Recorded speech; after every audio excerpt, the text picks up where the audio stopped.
Indray mavakosa eo amin'ny tontolon'ny fanatanjahantena.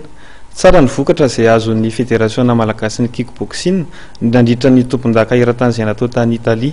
Metaly volamena 2 sy volafotsy 2 ary alimo ray no azotrika. Io maraina io no nikadona teny amin'ny serapserana mpiara-manidina vaky ny délégation.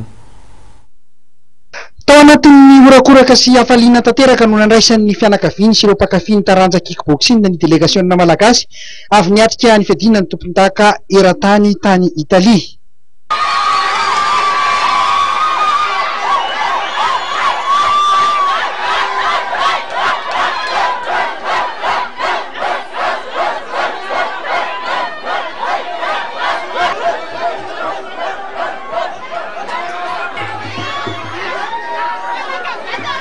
Medaly volamena 2 sy volafotsy 2 ary alimy 5 no azon'ny malagasy nandritra ity fiadina tompon-daka eran-tany teo amin'ny sokady zandriny ity.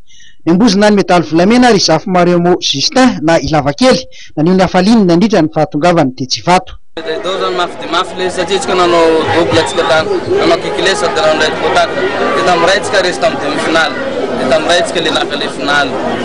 Zay aloha vao niatrika lalao raisam-pirenena? Zay tsika vao niatrika lalao. Nanao na fihetsem-po tonga dia tompon-daka eran-tany? Faly dia faly satria nahazo tompon-daka eran-tany sady nahazo miaraka combattant. Izy koa miaraka combattant sika zay tany. Ina tena tombony amin'ny lafakely tany? Ina tena tombo ro anao? Tena tombo zany amin'ny halavana. Niady impiry ianao? Niady imbalo. Imbaly dia tompon-daka eran-tany? Naresy impiry ianao tao anatin'izay aty valy zay? Naresy 7 aho resy indray. Frantsay aloha tena mafy miady izy mahay miady. Ary niona tamin'ny Rusiana ohatrany tamin'ny Rusiana zany amin'ny tsisy niaonantsika fa tamin'ny Zalaro zany niona tamin'ny Rusiana. Isan'ny nandrobaka medaly volamena ihany koa Faratina izay isan'ny mpiatroka efa zatra ady. Izy lomaly tena mafy na izana sady tsy maintsy mivoana moraly. Inona ny tena tombony anao? Tombony anahy lomaly tamin'ny ankizy rehetrarehetra za efa natrika champion du monde tamin'ny 2011 dia efa trapako le zavatra eo mafy dia minenao anaty zavatra mafy zany dia efa hitako le izy dia efa tsy nakivy anatrony na mafy ary ny adversaire. Isan'ny mafy ny Rosiana ianao indrony ao anaty amin'ny Rosiana tsy natahotra ve ianao? Tsy dia natahotra firy aloha zahay demi-finale no tena natahorako fa satria demi-finale no tena mafy tamiko aloha le finale.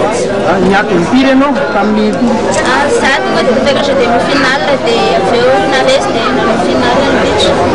Tonga ny tiana ny mahery fo malagasy Tetsivato ihany koa nisolo tena ny ministry ny fanatanjahantena Ramatoa Rosa Rakototsavy, talehan'ny sport fédéral sy ny taleha général ny ministeran'ny fanatanjahantena.